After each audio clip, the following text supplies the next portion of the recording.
चलो ध्यान दो, हम लोग चैप्टर पढ़ रहे थे इंट्रोडक्शन टू अकाउंटिंग। चैप्टर का नाम क्या था? इंट्रोडक्शन टू अकाउंटिंग, यही था ना सर?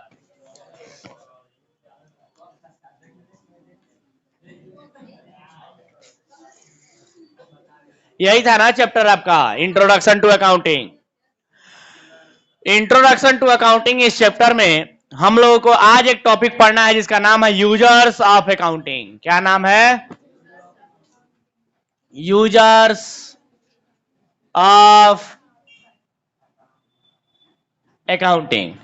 इन्हीं अकाउंटिंग के यूजर्स कौन कौन हैं? यूजर्स माने यूज करने वाले लोग, अकाउंटिंग को यूज करने वाले लोग कौन कौन से हैं? तो जरा ध्यान से सुनिएगा। आप सभी को कल हम अकाउंटिंग का डेफिनेशन कल या परसों के क्लास में पढ़ाए थे।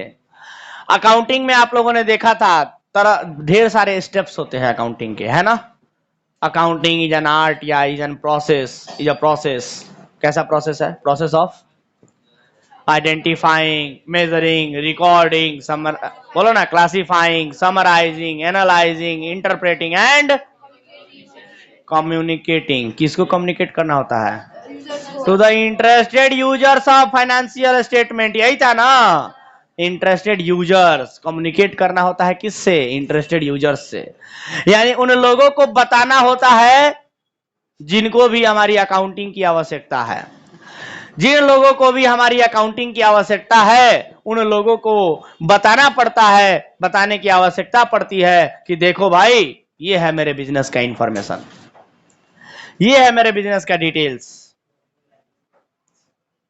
और मैंने कल बताया था आप लोगों को, कल के क्लास में, कल के लेक्चर में आप लोगों ने देखा होगा कि वो कौन लोग होते हैं जिन्हें हमें ये बताने की आवश्यकता पड़ती है। कौन होते हैं वो? यही बताए थे। कौन होते हैं वो लोग? वो पब्लिक हो सकते हैं, वो शेयर होल्डर हो सकते हैं, वो गवर्नमेंट हो सकते हैं, वो बैंक हो सकते हैं, वो क्रेडिटर्स हो सकते हैं, वो टैक्स डिपार्टमेंट हो सकता है, वो लॉ डिपार्टमेंट हो सकता है, वो आम जनता हो सकती है, वो हमारे एम्प्लॉय हो सकते हैं, वो मैनेजमेंट हो सकता है, वो ऑनर्स हो सकते, ऑनर माने मालिक हो सकते हैं। आया बात समझ में? इन सभी लोगों को हमारे अकाउंटिंग की आवश्यकता पड़ती है। जो हम लोग अकाउंटिंग कर रहे हैं ना, इन सभी लोगों को उसकी आवश्यकता है सर। इतना इंपॉर्टेंट चीज आप लोग पढ़ रहे हैं अकाउंटिंग। लोग कहते हैं अकाउंटिंग का क्या काम है? इन सभी लोगों को अकाउंटिंग की आवश्यकता पड़ती है सर। क्यों? क्योंकि अकाउंटिंग को देख करके ही उन्हें क्या करना होता है? अपना डिसीजन लेना होता है। कैसा डिसीजन सर? एग्जाम्पल से समझाते हैं। मान लीजिए कि आपको बैंक से लोन लेना है। बैंक वाला लोन किस आधार पे आपको देगा? क्यों देगा आपको? किस आधार पे देगा? क्या लगता है? बैंक वाला ये नहीं सोचेगा कि आप पैसा लौटा पाएंगे कि नहीं लौटा पाएंगे। और क्या ये आपके शकल पे लिखा है क्या कि आप पैसा दे देंगे, हम बहुत स्मार्ट दिख रहे हैं तो बैंक हमको लोन दे देगा? नहीं सर, शकल देख के बैंक लोन देता है। मुकेश अंबानी का शकल देखे हो क्या? कौन हीरो लगता है वो? लेकिन कोई बैंक उसको मना कर सकता है क्या कि आपको लोन नहीं देंगे? लेकिन शकल देख रहे हो, उसका शकल कोई अच्छा है? नहीं। बहुत स्मार्ट शकल है लेकिन फिर भी बैंक वाला जाएंगे लोन मांगने तो नहीं देगा, नहीं देगा लोन। समझ गए बात? कहने का मतलब यह है कि बैंक आपको लोन आपकी शकल देख के नहीं देता है, बल्कि आपकी औकात देख के देता है कि आप उसका लोन वापस कर सकते हैं कि नहीं कर सकते हैं। समझ गए बात? आपकी औकात कितनी है, आप उसका पैसा लौटा पाएंगे कि नहीं लौटा पाएंगे, वो पहले चेक करता है। और वो आपके शकल पे लिखा है क्या? ईमानदारी? नहीं सर। ना ना, भरोसा करो बैंक, हम तुम्हारा पैसा लौटा देंगे कहने से प्रूफ क्या है? तो आपको कुछ सिक्योरिटी के रूप में रखवाता है पहले, कुछ भी। बड़े बड़े लोगों को सिक्योरिटी के रूप में भी नहीं रखना पड़ता है कुछ। जानते हो उनकी औकात इतनी होती है क्या? अब मान लो मुकेश अंबानी को पैसे का जरूरत पड़े, लोन की जरूरत पड़े मुकेश अंबानी को, मुकेश अंबानी कहे कि हमको पैसा लोन के रूप में चाहिए किसी बैंक से, बैंक वाला कहेगा कि अपना जमीन का कागज दीजिए हमको। औकात है किसी बैंक का उससे कहने का ये बात? बोलो ना, हम क्या समझाना चाहते हैं, लॉजिक समझ रहे हो? औकात की बात, शकल से नहीं होता है, ये औकात बनाना पड़ता है। और आपकी औकात आपके शकल पे लिखी है क्या? कैसे पता चलेगा? अरे कैसे पता चलेगा जी? कैसे औकात का पता चलेगा?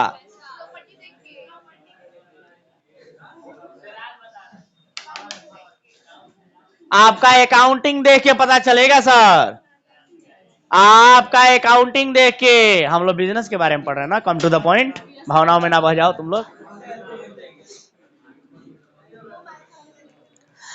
आपका अकाउंटिंग देख के पता चलेगा सर कि आप कितना टर्नओवर करते हैं, आपके बिजनेस का कितना टर्नओवर है, क्या प्रॉफिट कमाते हो, कितना उधार में खरीदते हो, कितना नगद में खरीदते बेचते हो, और उस उधार में खरीदते हो तो पैसा कब पेमेंट करते हो। अरे सब पता चल जाएगा ना अकाउंटिंग देखने से। बोलो ना, बिजनेस में प्रॉफिट होता है कि नहीं होता है, आप लाभ कमाते भी हो कि खाली नुकसाने में जा रहे हो। बोलो ना, समझ रहे हो बात? रिलायंस कंपनी का 1 साल का प्रॉफिट जानते हो कितना है? टर्नओवर नहीं कर रहे हैं, सेल्स की बात हम नहीं कर रहे हैं, सेल्स का तो भाई साहब पता नहीं है कितना, देखना पड़ेगा।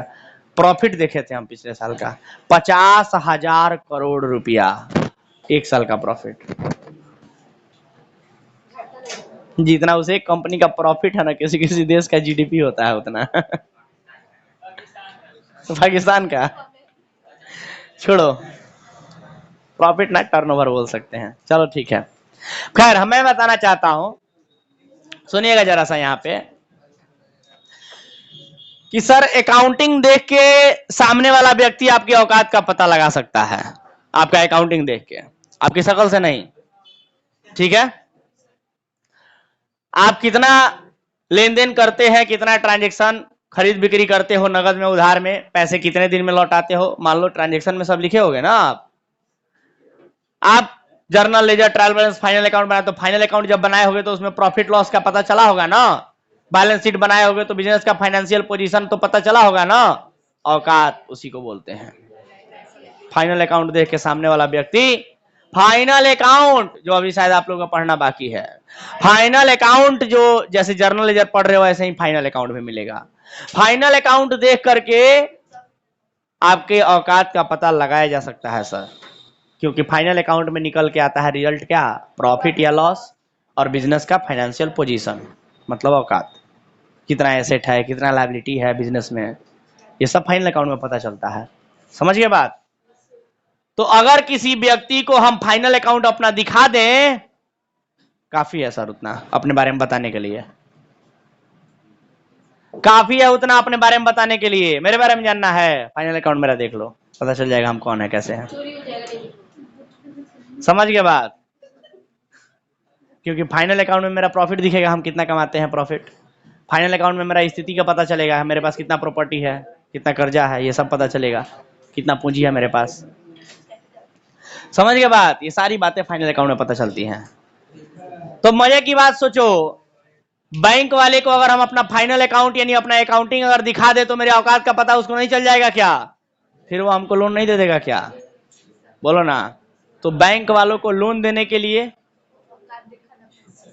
बैंक वालों को लोन देने के लिए ये डिसीजन लेना पड़ता है कि सामने वाले व्यक्ति को लोन दे कि ना दे, और ये उसके औकात से पता चलता है, और औकात शकल पे नहीं बल्कि अकाउंटिंग में दिखता है।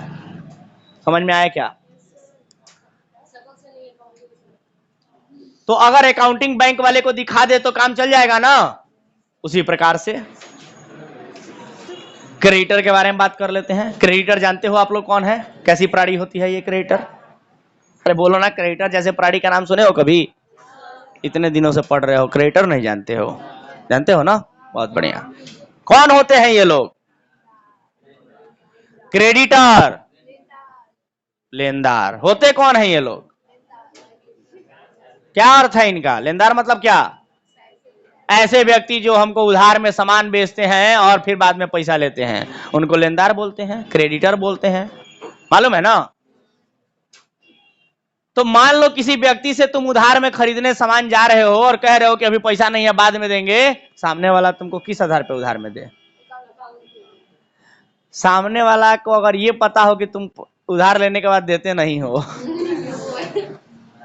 सामने वाले को अगर ये लगता है, उसके नजरों में तुम्हारी इमेज ऐसी बनी हुई है कि उधार एक जादू है, वो देगा तुम गायब हो जाओगे। उधार एक जादू है, हम देंगे आप गायब हो जाएंगे। अगर ऐसा इमेज बना कर रखे हो, कहिए उधार देगा तुमको, और तुम कहीं जा रहे हो उधार में सामान खरीदे, तुम्हारे शकल पे थोड़ी लिखा है कि तुम पैसा टाइम से लौटा दोगे। बोलो ना। साधारण भाषा का प्रयोग हम इसलिए कर रहे हैं ताकि सब तक ये बात हमारी पहुंच सके। समझ रहे हो बात? तो किसी से उधार में सामान खरीदने जाओगे, किस आधार पे वो तुमको उधार में सामान दे? तुम्हारा औकात देख के कि सामने वाला व्यक्ति जो है वो टाइम से पैसा लौटाने के लायक है कि नहीं है। देखना, उधार भी आदमी उसी को देता है जो पैसा लौटा सकता है। अगर हमको पता हो कि सामने वाला नहीं लौटा सकता है तो हम उसको उधार में देंगे? सिंपल सी बात है सर। और ये कैसे पता चलेगा कि सामने वाला पैसा लौटा सकता है टाइम पर? उसकी औकात का पता लगा सकते हैं हम लोग। और कैसे पता चलेगा औकात का? तो बताओ, क्रेडिटर को भी जब डिसीजन लेना होता है कि उधार में बेचे कि नहीं बेचे, बेचे तो कितना बेचे, कितना नहीं बेचे, ये डिसीजन वो किस बेसिस पे लेता है? अकाउंटिंग को देख के। तो अकाउंटिंग को हमारा क्रेडिटर भी यूज करता है ना, हमारे अकाउंटिंग को। अपने बारे में सबको बताते रहने की आवश्यकता नहीं है, अपने जाके इंट्रोडक्शन दे रहे, नहीं नहीं। अपने अकाउंटिंग को उसके सामने रखो, अपने बारे में सब पता चल जाएगा सामने वाले को। अपने अकाउंटिंग को उसके सामने रखो, तुम्हारा सारा कुंडली निकाल सकता है वो। समझ गए बात? तो गौर से सुनो।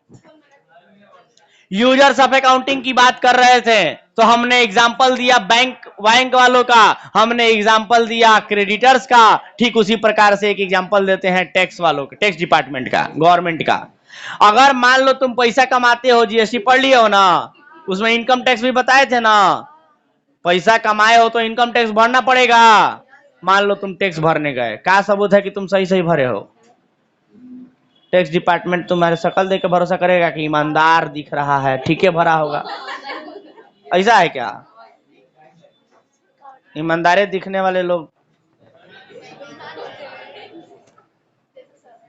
समझ गए कहने का मतलब? अरे देखो, माल्या को किसने समझा था कि माल्या निकलेगा? विजय माल्या, किंगफिशर का मालिक, किसने सोचा था? एगो कौन मोदी था जी? नरेंद्र मोदी तो प्रधानमंत्री। अरे कोई मोदी बिजनेसमैन था, जो भी मोदी था, नाम याद नहीं आ रहा उसका। सहारा कंपनी को देख लो, सहारा इंडिया। चलो सुनो जरा गौर से, मैं ये बताना चाहता हूं कि सर, गवर्नमेंट और टैक्स डिपार्टमेंट आपकी शकल देख के आपके बारे में पता नहीं लगाता है, बल्कि आपकी अकाउंटिंग को देखता है सर। और अकाउंटिंग देख के आपके बारे में पता लगाता है। अकाउंटिंग देख के गवर्नमेंट और टैक्स डिपार्टमेंट जो है वो देखते हैं कि आप टैक्स सही से जमा किए हैं कि नहीं किए। कहां से पता चलेगा? आपका फाइनल अकाउंट देखेगा, और फाइनल अकाउंट देख के पता लगाएगा कि आपने प्रॉफिट कितना कमाया है। और प्रॉफिट अगर सामने वाले को पता चल जाए आपका, तो टैक्स निकाल लेगा अपना। देख लेगा कि आपने जो दिया है और जो उसने निकाला है दोनों मैच कर रहा है कि नहीं, है कि नहीं। अगर मैच कर रहा है तो बहुत बढ़िया, नहीं कर रहा है तो फिर तभी तो होता है क्या? छापामारी। छापामारी, रेड नहीं समझते हो? छापामारी, इनकम टैक्स का छापा पड़ता है फिर, है ना। तो कहने का मतलब ये है सर कि देख रहे हो, गवर्नमेंट भी तुम्हारा अकाउंटिंग को यूज कर रहा है। पर्पस सबका अलग अलग है। तो जो भी व्यक्ति या जो भी संस्था, गवर्नमेंट, जो भी डिपार्टमेंट या जो भी व्यक्ति अगर आपके अकाउंटिंग को यूज कर रहे हैं अपना किसी भी तरीके का उद्देश्य को पूरा करने के लिए, उनको हम लोग क्या कहेंगे? यूजर कहेंगे, क्योंकि वो लोग हमारे अकाउंटिंग को यूज कर रहे हैं। एक और एग्जांपल देते हैं, शेयर होल्डर्स। जानते हो शेयर होल्डर्स कौन होते हैं? जो लोग आपके कंपनी जैसे बिजनेस का शेयर खरीदते हैं उनको शेयर होल्डर कहते हैं। मान लो आप आम जनता, इसमें से है एक लड़का शायद शेयर वगैरह के बारे में थोड़ा बहुत जानता है, यस यू थोड़ा बहुत जानते होगे, अपने भाई से सुने होगे, है ना? बोलो, जानते हो ना? अलग अलग कंपनियों का शेयर खरीदना होता है। खरीदते हो? खरीदे हो किसी कंपनी का शेयर आज तक? नहीं खरीदे हो? भाई खरीदा है? कौन से कंपनी का? कोई एक एग्जांपल दो। एमआरएफ का खरीदा है। देखो सुनो एमआरएफ के बारे में। एमआरएफ का नाम रख दिया खतरनाक, एमआरएफ। एमआरएफ टायर का नाम है, जानते हो ना? हमारे इंडिया में एमआरएफ टायर का जो शेयर प्राइस है वो पूरे ऑल ओवर इंडिया में टॉप पे है। इंडिया का सबसे महंगा शेयर होता है एमआरएफ टायर का। एम आई राइट? बोलो ना। एमआरएफ टायर का जो शेयर प्राइस है वो इंडिया में सबसे महंगा है। 1 लाख पार कर गया ईगो शेयर का कीमत। अगर आपको ईगो शेयर खरीदना है तो 1 लाख से ज्यादा रुपया खर्चा करना पड़ेगा। इस समय पे एमआरएफ टायर का कीमत कितना है? लगभग 1,05,000 के आसपास चल रहा है ईगो शेयर का कीमत। रिलायंस कंपनी का शेयर, अभी रिलायंस इंडस्ट्री का शेयर प्राइस जानते हो कितना चल रहा है? ईगो शेयर मात्र 2,500 रुपया में, तो भी बहुत महंगा है सर। एमआरएफ टायर का कहीं ज्यादा हो गया है। एमआरएफ टायर मतलब इंडिया में सबसे महंगा है। मैं आप लोगों को शेयर मार्केट नहीं पढ़ा रहा हूं, मैं आप लोगों को पढ़ाना चाहता हूं, आप लोगों को ये बताना चाहता हूं कि सर जो आप लोग शेयर होल्डर शब्द जानते हो, मतलब ऐसे व्यक्ति जो शेयर होल्ड करते हैं, मैंने शेयर खरीदते हैं, उनको शेयर होल्डर कहते हैं। तो उनके भाई साहब जो है कह रहे हो कि हम, मेरे भाई जो है एमआरएफ का शेयर खरीदे हैं, किस आधार पे खरीदे हैं? एमआरएफ के मालिक का शक्ल देख के? नहीं सर, प्रचार देख के। एमआरएफ टायर जो कंपनी है ना, उस कंपनी का परफॉर्मेंस देखे होंगे। क्या जी? कंपनी तगड़ा परफॉर्म कर रहा है, तगड़ा प्रॉफिट बना रहा है कि नहीं? धांसू परफॉर्मेंस है, ग्रोथ धांसू हो रहा है एमआरएफ का। और भी बहुत सारी चीजें होती हैं देखने के लिए। ये सब कैसे पता चला होगा? अकाउंटिंग देख करके। आप उसका फाइनल अकाउंट, बैलेंस शीट वगैरह देख सकते हैं ज्यादा जानकारी के लिए। बैलेंस शीट से उस कंपनी की औकात की पता चल जाएगी, उस कंपनी का स्थिति पता चल जाएगा, पिछले साल का, उसके पिछले साल का, उसके पिछले साल का, अभी का। उससे आप एक कंपैरिजन लगा के एक लॉजिकल माइंड से सोच सकते हो कि कंपनी परफॉर्म कैसा कर रही है और आगे कैसा करेगी। उसके आधार पर उस कंपनी का आप शेयर खरीद सकते हैं। तो देख रहे हो, आम जनता, उसका भाई, आम जनता लोग भी जिनको शेयर खरीदना होता है, वो लोग भी कंपनियों के अकाउंटिंग को यूज करते हैं, फाइनेंशियल स्टेटमेंट को यूज करते हैं, बैलेंस शीट को यूज करते हैं। तो शेयर होल्डर, चाहे बैंक वाले, चाहे क्रेडिटर, चाहे गवर्नमेंट डिपार्टमेंट, और तो बहुत सारे लोग अपना अपना उद्देश्य पूरा करने के लिए, अपने अपने पर्पस के लिए अकाउंटिंग को यूज करते हैं, और उन्हीं को यूजर्स ऑफ अकाउंटिंग कहा जाता है। मैं उम्मीद करता हूं कि तब से मैं यूजर्स ऑफ अकाउंटिंग समझाने का प्रयास कर रहा हूं, आप लोगों को समझ में आ गया होगा। यूजर्स ऑफ अकाउंटिंग कोई पूछेगा बता सकते हो? लेकिन इन्हीं यूजर्स में अब एक हमको बात बताओ, बिजनेस, तुम अकाउंटेंट हो, अकाउंटिंग सीख रहे हो, मान लेते हैं तुम अकाउंटेंट हो हमारे बिजनेस कॉमर्स 2.0 का। वैसे तो बिजनेस नहीं है, बट एग्जांपल समझाने के लिए बता देते हैं। तुम कॉमर्स 2.0 का मान लेते हैं कि अकाउंटिंग कर रहे हो और हम उसके मालिक हैं, तो आप से मेरा हक बनता है कि हम आपसे पूछें कि बताइए मेरा बिजनेस प्रॉफिट कितना कमा रहा है।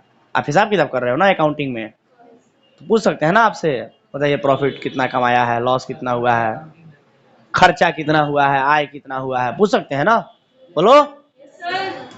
हमारे बिजनेस का जरा स्थिति तो बताइए, कितना प्रॉपर्टी है, कितना कर्जा है, कितना पूंजी है, सब बताइए तो नहीं हमको फटाफट, हमको जानना है, मालिक है, जान सकते हैं ना, ताकि हम आगे डिसीजन ले सके कि अगला स्टेप मेरा क्या होना चाहिए अपने कंपनी को आगे बढ़ाने के लिए। बोलो, अपने बिजनेस को आगे बढ़ाने के लिए हमें अगला कदम क्या उठाना चाहिए, अपने इस उद्देश्य को पूरा करने के लिए भी हमें अकाउंटिंग जानना जरूरी है कि नहीं है? हम अकाउंटिंग जानेंगे ना, देखेंगे ना, देखेंगे कि नहीं? तो हम भी तो अकाउंटिंग को यूज कर रहे हैं, मालिक होके, ऑनर होके, यानी कि मालिक भी, ऑनर भी अकाउंटिंग को यूज करता है।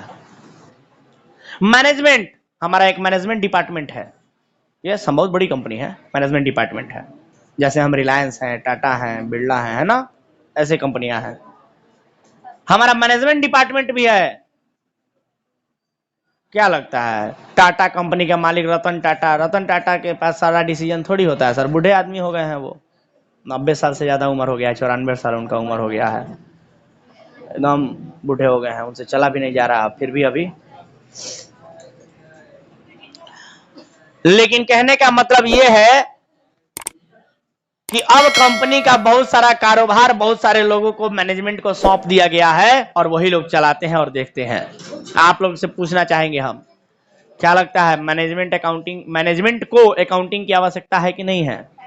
है सर, क्योंकि मैनेजमेंट को हिसाब किताब पता नहीं चलेगा तो मैनेजमेंट अच्छे से मैनेजमेंट कैसे कर पाएगा?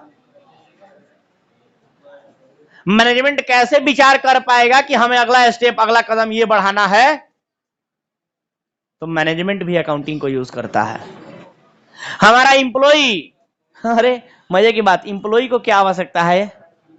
इंप्लॉई को क्या आवश्यकता है अकाउंटिंग की? क्या इंप्लॉई भी अकाउंटिंग को यूज करता है? जी हाँ। मान लीजिए, समझाने के लिए बताते हैं, मान लीजिए कि आप कहीं बढ़िया से पढ़ाई लिखाई करके किसी कंपनी में जॉब करना चाहते हैं, ठीक है, एक सेकंड के लिए मान लेते हैं, अच्छी कंपनी चाहते हैं कि पढ़ाई लिखाई करके अच्छा पैकेज हमको कहीं लगे, है ना, किसी कंपनी में। आप कोई कंपनी ज्वाइन करने जा रहे हैं तो उस कंपनी के बारे में जानना चाहेंगे कि नहीं जानना चाहेंगे? कहां से पता चलेगा? अकाउंटिंग से पता चलेगा सर, उस बिजनेस की स्थिति का, कि वो बिजनेस कैसा स्थिति में है, वो अकाउंटिंग से पता चलेगा। वो बिजनेस प्रॉफिट ठीक ठाक कमा रहा है कि नहीं कमा रहा है, अकाउंटिंग से पता चलेगा। बिजनेस कर्ज में तो नहीं डूबा है, कहीं बिजनेस में हम ज्वाइन किए कंपनी, या कंपनी पता चले 1 साल में डूब गया, मेरा भी लाइफ खराब कर सकता है। हम जानना चाहेंगे कि नहीं उस कंपनी के बारे में? हम एम्प्लॉय हैं फिर भी जानना चाहेंगे। कहां से पता चलेगा? अकाउंटिंग से, फाइनेंशियल स्टेटमेंट से, बैलेंस शीट से, फाइनल अकाउंट से। समझ रहे हो बात? तो अकाउंटिंग को यूज एम्प्लॉय भी करता है। देखो, तो जो व्यक्ति अकाउंटिंग को यूज करते हैं, जो लोग अपने अपने उद्देश्य, अलग अलग उद्देश्य है ना सबका, सब लोग अपना अलग अलग उद्देश्य पूरा करने के लिए अकाउंटिंग को यूज करते हैं। और जो लोग अकाउंटिंग को यूज करते हैं उनको यूजर्स ऑफ अकाउंटिंग कहा जाता है। क्लियर है बात? लेकिन आप लोगों ने देखा कि इन्हीं यूजर्स में कुछ अंदर वाले थे, कुछ बाहर वाले थे। मालिक अंदर का आदमी है ना, बिजनेस का मैनेजमेंट अंदर का है ना आदमी, बिजनेस का एम्प्लॉई अंदर का आदमी है ना, लेकिन वहीं पे क्रेडिटर बाहर वाला है, टैक्स डिपार्टमेंट बाहर वाला है, बैंक बाहर वाला है, शेयर होल्डर बाहर वाले हैं। समझ रहे हो? तो क्या हम यूजर्स को 2 भागों में नहीं बांट सकते हैं?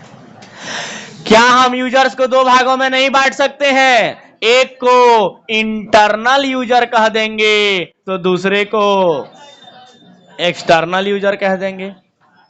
बोलो, नहीं बोल सकते हैं? अब इंटरनल यूजर्स में कौन कौन आ जाएंगे? इंटरनल यूजर में आपका ऑनर आ जाएगा, मालिक, मैनेजमेंट आ जाएगा, एम्प्लॉई आ जाएगा, बोलो ना, ये सारे लोग आ जाएंगे इंटरनल यूजर में। वही एक्सटर्नल यूजर में बाहरी वाले लोग कौन है? उसमें आ जाएंगे बैंक वाले, क्रेडिटर्स हैं, tax department,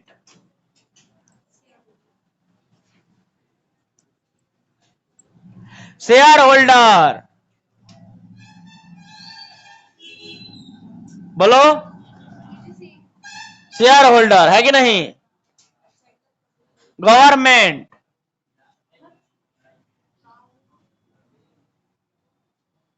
etcetera etcetera etcetera. समझ रहे हो?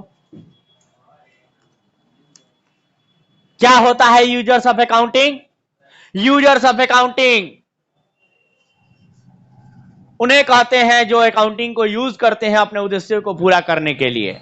और उनमें कौन कौन से लोग आते हैं आपने देखा, और लगभग सबका उद्देश्य मैंने बताया क्या होता है, अलग अलग लोगों का, सबका उद्देश्य अलग है ना। और सभी लोग उद्देश्य अपना अपना उद्देश्य पूरा करने के लिए आपकी अकाउंटिंग को यूज करते हैं। इसलिए अच्छे से सीखो। देख रहे हो, बताओ अच्छे से अकाउंटिंग नहीं सीखे या कहीं अकाउंटिंग गड़बड़ सड़बड़ जाके करने लगे, इतने सारे लोग यूज करते हैं। क्या हो गया देश का भविष्य का? समझ रहे हो? आप कॉमर्स वालों के हाथ में देश का भविष्य है सर। अच्छे से पढ़ाई करो, है ना। चलो अब टॉपिक को खत्म करते हैं। एक लास्ट और छोटा सा टॉपिक आप लोगों को पढ़ा देते हैं, चैप्टर यहाँ खत्म हो जाएगा। Qualitative characteristics of accounting information. Qualitative characteristics of accounting. Qualitative characteristics of accounting यानी अकाउंटिंग तो वैसे क्वांटिटी की बात करता है, क्वांटिटी वाले चीजों को और मनी वाले चीजों को रिकॉर्ड करता है, बट इसका कुछ क्वालिटेटिव कैरेक्टरिस्टिक्स क्या है उसके बारे में बात करते हैं। कुछ क्वालिटी की बातें कर लेते हैं। और क्वालिटी की बात यह है सर, ये यहां ये बताना चाहता है टॉपिक कि अकाउंटिंग कैसा होना चाहिए। तो कहता है कि अकाउंटिंग ऐसा होना चाहिए जो समझ में आए। अकाउंटिंग ऐसा होना चाहिए जो समझ में आए और टॉपिक वाइज हो। टॉपिक वाइज कहने का मतलब टू द पॉइंट हो। अकाउंटिंग कर रहे हो ना, बिजनेस की बातें करो, इधर उधर की बातें ना करो। बिजनेस का जो इंपॉर्टेंट चीज है उसी को बताओ, फालतू की बातें ना बताओ। अकाउंटिंग में रिलेवेंस होना चाहिए, रिलेवेंट होना चाहिए, समझ में आया ऐसा होना चाहिए और रिलेवेंट होना चाहिए। तो ये सब क्या है, इसको मनी में बता पा रहे हो क्या? नहीं, ये क्वालिटी है। ये क्वांटिटी में बात नहीं हो रही है, क्वालिटी में बात हो रही है। तो क्वालिटेटिव कैरेक्टरिस्टिक्स में यही सब आएगा। पहला नंबर में हो जाएगा आपका अंडरस्टैंडेबिलिटी। अंडरस्टैंडेबिलिटी माने ऐसा जो समझ में आए। अंडरस्टैंड माने समझना होता है ना, तो अंडरस्टैंडेबिलिटी माने जो समझ में आए ऐसा होना चाहिए। अभी मैंने कहा रिलेवेंट होना चाहिए। रिलेवेंस, रिलेवेंस अकाउंटिंग हमें रिलेवेंस करना है, रिलेवेंट अकाउंटिंग करना है सर। और ऐसा अकाउंटिंग करो जिस पर विश्वास हो सके। अकाउंटिंग की या विश्वास नहीं है तो काहे का अकाउंटिंग? विश्वसनीय होना चाहिए काम आपका। कैसा होना चाहिए आपका काम? तो ये सब क्वालिटेटिव फीचर है ना, क्वांटिटी की बात थोड़ी कर रहे हैं, क्वालिटी की बात कर रहे हैं हम। आपका अकाउंटिंग विश्वसनीय होना चाहिए। अंग्रेजी में उसको कहते हैं रियलाइबल होना चाहिए। कैसा होना चाहिए? रियलाइबल होना चाहिए, रियलाइबिलिटी। समझ रहे हो बात? विश्वसनीय, रियलाइबल होना चाहिए। और साथ ही साथ आपकी अकाउंटिंग उस तरीके से प्रेजेंट होनी चाहिए कि आप पिछले साल की तुलना इस साल से कर सकें।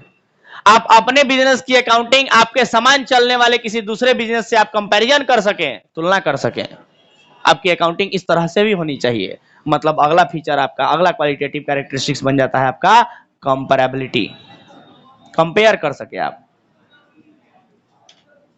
समझ गए बात? कंपैरेबिलिटी भी होनी चाहिए।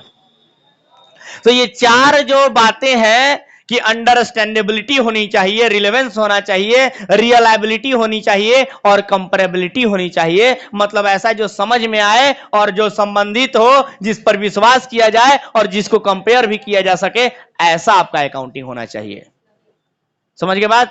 समझ में आया ऐसा होना चाहिए। बिजनेस के ट्रांजैक्शन से संबंधित होना चाहिए, जिस पर विश्वास किया जाए ऐसा होना चाहिए और जिसको कंपेयर भी किया जा सके ऐसा होना चाहिए। इसमें कहीं हम क्वांटिटी की बात किए क्या? रुपया पैसा का बात किए क्या? क्वालिटी की बात किए, कैसा होना चाहिए। तो ये क्वालिटेटिव फीचर है, वेरी इंपॉर्टेंट सर। ये चार वर्ड जो लिखे हैं ना, बहुत ज्यादा इंपॉर्टेंट है। फाउंडेशन में चारों वर्ड में से कोई ना कोई ये टॉपिक में पूछ देता है। क्वालिटेटिव कैरेक्टरिस्टिक्स बताइए फाउंडेशन में। चार को वर्ड में किसी को नहीं याद हो पाता, हमको समझ नहीं आता क्यों। बड़का बड़का है ना, लेकिन आसान भाषा में पढ़ोगे तो याद हो जाएगा। कैसा होना चाहिए? समझ में आए ऐसा होना चाहिए। समझ वाला माने अंडरस्टैंड होना चाहिए, माने अंडरस्टैंडेबिलिटी होनी चाहिए। उससे संबंधित होना चाहिए, संबंधित माने रिलेवेंट होना चाहिए, माने रिलेवेंस होना चाहिए। कैसा होना चाहिए? किसी दूसरे से कंपेयर कर सके ऐसा होना चाहिए, कंपेरेबिलिटी होनी चाहिए। कैसा होना चाहिए अकाउंटिंग? जिस पर विश्वास किया जाए, रियलाइबल होना चाहिए। आसान भाषा का प्रयोग करोगे तो आसानी से याद हो जाएगा।